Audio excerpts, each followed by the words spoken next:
kui rääkida sellest planeedist, siis meil on, ma ütleks 2 tüüpi hingesid, aga praegu tuli info, et 3 tüüpi hingesid.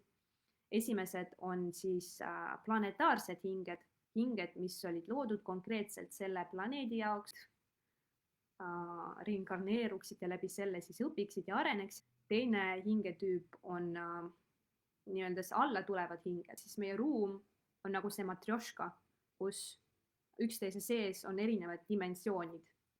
Ja meie oleme kolmandades alla tulevad hinged, on need hinged, kes tulevad ülemistelt tasanditelt alla. Siis kolmas tüüp hingesid on siis hinged, mis on tulnud siia teistest ruumidest, teistelt planeetidelt, kas siis oma konkreetse missiooniga või siis jälle arenguks, sellepärast et see on väga,